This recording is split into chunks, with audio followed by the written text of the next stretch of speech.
C'est une soixantaine d'hectares qui ont été cultivés depuis 30 ans, avec respect de l'environnement, et encore un lieu de vie pour une nouvelle génération, on va dire. Ouais. Au départ, on a quand même cherché à avoir une certaine autonomie alimentaire, déjà pour nous, parce que même avant d'être paysan, on avait déjà un jardin qui nous procurait tous nos légumes. On avait déjà des poules, des lapins, des canards, un cochon, des chèvres, deux vaches, à titre de loisirs, voilà. On était déjà pratiquement autonome au niveau de notre consommation familiale. Et en fait, ici, on a fait la même chose en un peu plus grand, quoi. En fait, on avait calculé que avec ce qu'on produisait, on arrivait à faire vivre localement une dizaine de familles.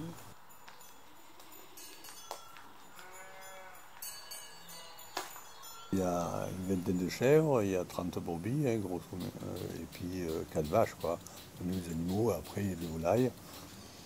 Il y a une vingtaine de poules, une quinzaine de canards reproducteurs. On n'a pas cherché à développer l'élevage, mais on a greffé au fil des années des activités De plutôt végétales. On a commencé par le maraîchage, par les petits fruits rouges.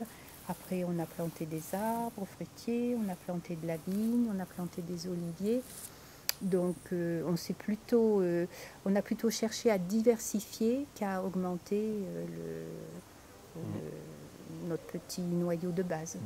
Voilà. D'ailleurs, ça aurait été, dans la mesure où on avait comme objectif de ne commercialiser qu'en vente directe, très localement, en fait, ce qu'on produit comme fromage, ça se vend sans problème sur le marché de Forcalquier.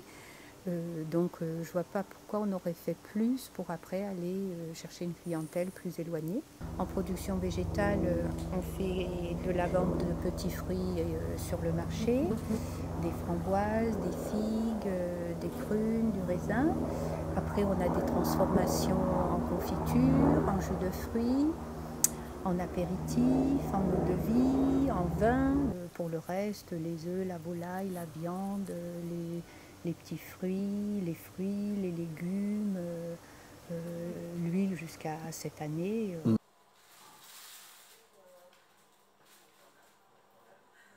On a pris la décision de monter une association loi 1901, Univers Paysan, pour monter un magasin de producteurs à Forcalquier, voilà, pour vendre nos produits nous-mêmes à travers un outil commun.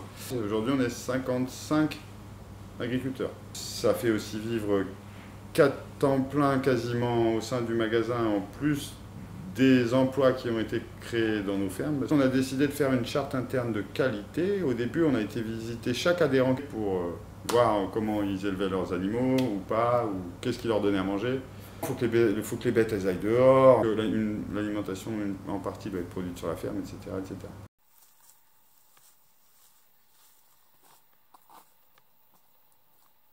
Moi, je dirais la diversification, mais aussi le fait qu'on produit, on transforme et on commercialise. Enfin, d'accompagner notre produit le plus longtemps possible. C'est un peu un retour vers le futur, dans la mesure où c'est à la fois quelque chose qui se pratiquait autrefois naturellement, spontanément, et qui, à mon avis, est une voie d'avenir.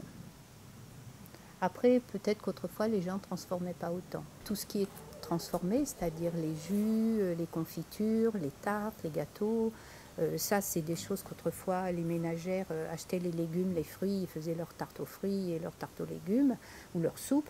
Maintenant, on est à une époque où c'est quand même, il faut le dire, un créneau de proposer des choses toutes faites, et c'est une plus-value aussi pour nous.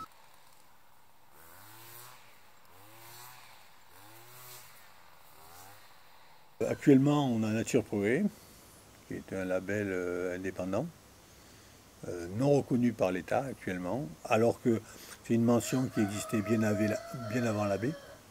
Donc tout le monde est convaincu que ce qu'on fait c'est bio, même si on n'en a pas l'étiquette officielle.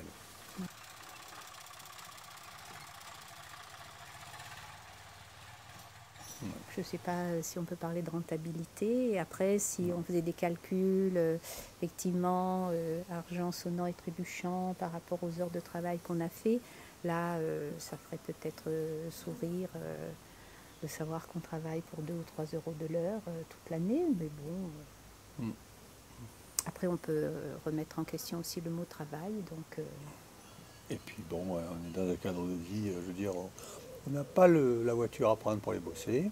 Les gens, il y a beaucoup de gens qui nous envient, qui viennent en vacances ici, qui sont venus en vacances, parce qu'on a eu des gîtes de France, on était là, aux gîtes de France pendant des années. Les gens, ils venaient en vacances, c'est pas mal quand même, s'ils venaient en vacances, non? Enfin, je sais pas. Bon, je veux dire, le travailleur qui travaille à Paris, qui fait ses 35 heures maintenant, je ne sais plus, mais qui a 4 heures de transport en commun, finalement, c'est un peu l'équivalent de ce que je fais que moi. Enfin, je veux dire, il y a combien de gens qui travaillent comme ça? Je veux dire, si c'était, comment dirais-je, monnayable, on pourrait mettre n'importe quelle valeur. Et à ce moment-là, je veux dire, on est des gros riches, quoi. On est les papas. Je ne pense pas qu'il y a des sous à faire en fonctionnant comme ça. Par contre, il y a à se faire plaisir. Et on n'a jamais mis le pied dans un engrenage agricole avec des subventions, avec des obligations de résultats, des choses comme ça. Donc à partir du moment où on avait cette liberté administrative, on pouvait le faire le temps que ça nous conviendrait et avec toujours la possibilité de repartir dans une autre direction. En autofinancement, pour ne jamais avoir d'emprunt agricole à faire, pour devoir, pour avoir d'être dans une aliénation par rapport au système agricole, au monde agricole. Moi, je dirais qu'il y a de plus en plus de petites structures comme ça, parce que je pense que c'est bien pour la planète, c'est bien pour ceux qui y vivent, c'est bien pour les consommateurs, c'est bien pour tout le monde. Il faudrait évoluer vers des pratiques beaucoup plus... soft en énergie. En énergie fossile. C'est tout à fait possible, mais alors là, il ne faut pas être 2, il faut être 10. Ouais. Et sortir les binettes et les faux et les... Ouais. Voilà, il faudra de l'énergie humaine. Comme c'était autrefois, là, par contre, ça c'est clair que sur la commune de Saint-Même, je crois qu'on n'est plus que... On n'est plus que nous, agriculteurs. Toute la colline, il y a encore un demi-siècle, un siècle, était entièrement jardinée. Et elle se faisait entièrement à l'énergie humaine. Oui, au cheval. Et puis, oui, enfin, il n'y avait pas d'énergie fossile d'utiliser et ce potentiel humain, il était là. La commune n'était pas plus peuplée il y a un siècle. Si le soir, au lieu d'aller à la salle de sport, ils prenaient leur binette et ils allaient, piocher un peu la vigne ou les oliviers, je veux dire, ça serait pareil. Même sans énergie fossile, c'est envisageable à condition qu'on s'y mette à plus grand nombre.